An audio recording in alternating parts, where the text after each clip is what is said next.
عثمان رضی اللہ تعالیٰ عنہ کی شہادت کا. بھائی مروان تو عثمان کا حمایتی ہے. آپ ایک بار کہہ رہے ہو کہ عثمان نے اپنے چہتوں کو لایا بسایا, پھر انہی کو قاتل بھی بنا رہے ہو. شرم آنی چاہیے آپ کو. ایک طرف کیا کہانی بنایا کہ وہ اللہ کے قسم نکال دیا تھا, باہر کر دیا تھا, جلا وطن کر دیا تھا. یہ سب جھوٹ ہے کہ وہ ابو بکر صدیق رضی اللہ عنہ کے دور میں آنے کی کوشش کیا, نہیں آنے دیا گیا, عہد فاروقی میں نہیں آنے دیا گیا, عثمان نے لا کے بسا دیا. یہ سب جھوٹ ہے. یہ سب جھوٹ ہے کہ جو ہے ابو بکر صدیق رضی اللہ عنہ نے روک دیا, عمر فاروق نے روک دیا. اب ایک طرف دیکھیے ون سائڈ کیا بولا ہے, ایک طرف کیا بولا ہے, شخص یہ کہہ رہا ہے کہ عثمان رضی اللہ تعالیٰ نے لا کے بسایا, عثمان رضی اللہ نے اتنا احسان کیا, اور اوپر سے پھر انہی کو قاتل بھی بتا رہا ہے کہ یہی شخص تھا جس نے عثمان رضی اللہ کو شہید کروایا, عثمان رضی اللہ کو قتل کروایا. حالانکہ مروان تو عثمان رضی اللہ کا حمایتی ہے, بلکہ شہادت عثمان کے بعد جنگ جمل میں وہ شریک ہے. عثمان رضی اللہ تعالیٰ عنہ کے قاتلین کے خلاف وہ شخص کھڑا ہے. وہ شخص جو ہے بدلہ جو ہے طلب کر رہا ہے. اچھا یہ کیوں یہ لوگ بولتے ہیں, میں اس کی وضاحت کر دوں. یہ لوگ کہتے ہیں نا, وہ جھوٹی روایتیں پیش کرتے ہیں کہ نہیں, وہ جنگ جمل میں مروان نے طلحہ رضی اللہ تعالیٰ عنہ کو قتل کیا. طلحہ کا قاتل یہ لوگ کس کو بولتے ہیں, مروان کو بولتے ہیں. اور یعنی دیکھیں اس کے ان جملوں میں یہ زہر بھی چھپا ہوا کیا کہ عثمان رضی اللہ تعالیٰ عنہ کو قتل کرنے والے صحابہ کرام تھے, یعنی طلحہ رضی اللہ تعالیٰ عنہ پر بھی یہ الزام لگا رہا ہے. اگر یہ اس مروان کو کے بارے میں یہ مانتا ہے, اچھا اس نے دوسری کلپ میں بولا بھی ہے کہ طلحہ رضی اللہ عنہ کو قاتل جو ہے مروان نے جو ہے قتل کیا ہے, تو کہتے ہیں کہ جنگ جمل میں, حالانکہ طلحہ مروان یہ دونوں جنگ جمل میں, بھائی یہ تو قاتلین عثمان سے قصاص کا مطالبہ کر رہے ہیں. اس کے لیے باقاعدہ مسلمانوں میں اختلاف ہو گیا, دو گروہ آپس میں میدان جنگ میں اتر گیا. تو یہ لوگ تو قصاص کے لیے کھڑے ہو گئے اور انہیں کو یہ قاتل بنا رہا بغیر کسی ثبوت کے. اور وہ جھوٹی روایت کو بنیاد بنا کے کچھ لوگ یہ بات کہتے ہیں کہ مروان نے طلحہ کو مارا. تو مروان نے طلحہ کو کیوں مارا کہ وہ طلحہ رضی اللہ تعالیٰ عنہ کو قاتل وہ شمار کیا. حالانکہ ایسا بالکل بھی نہیں ہے کہ جو ہے طلحہ رضی اللہ عنہ شریک تھے یا مروان شریک تھے. ایسے یہ سب بے سر پیر کی بات ہے.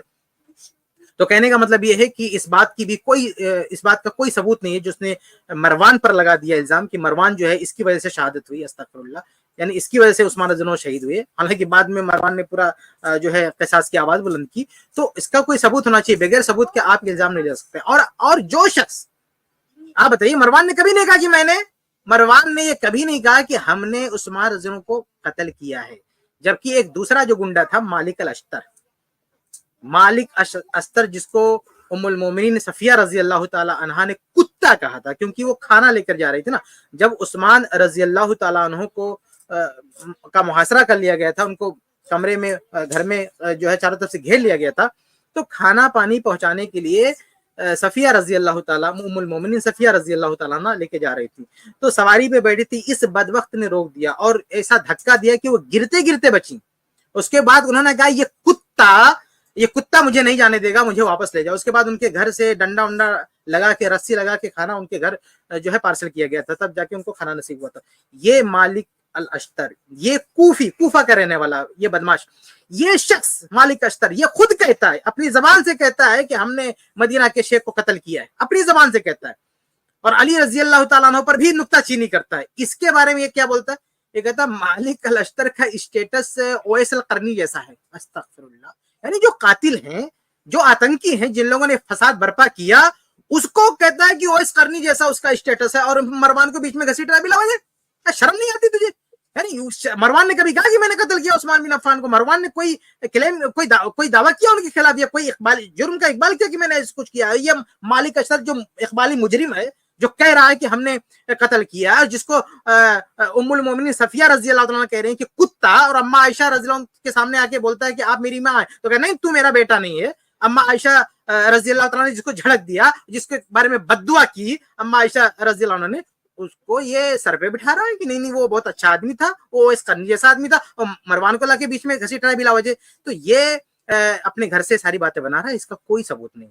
جو اصل مجرم ہے ان کو یہ چھپا رہا ہے, قاتل عثمان کو, اور یہی ان لوگوں کی پوری سازش ہے. جیسا کہ اس سے پہلے شیخ شعبان نے, شیخ سرفراز نے بھی وضاحت کی کہ ان کا پورا مشن یہ رہتا ہے ہر جگہ, صرف شہادت عثمان کے موقع پہ نہیں, ہر موقع پہ ان نالائقوں کا یہی کردار رہا ہے کہ جو اصل قاتلین ہیں, جو اصل مجرمین ہیں, ان کو چھپا دو اور دوسرے لوگوں پہ لے جا کے قتل کا الزام رکھ دو, دوسرے لوگوں کو مجرم بنا دو کہ ان لوگوں نے قتل کیا, اور جو اصل ہے ان کو چھپا دو. تو یہ جو اصل مالک اشتر, جو جس کی یہ تعریف کرتا ہے, کہ بڑا اچھا آدمی تھا, یہ تھا وہ تھا, جن کے بارے میں صحابہ کرام کے اسٹیٹمنٹ موجود ہے, صحابہ کرام نے جرح کر رکھی اس پر, اس کو یہ ہیرو بنا کے پیش کرتا, اور جو بیچارے کا جس کا کوئی رول نہیں, کوئی انوالومنٹ نہیں ہے قتل میں, اس کو کہتا ہے کہ نہیں ان کا اس کا پورا ہاتھ ہے.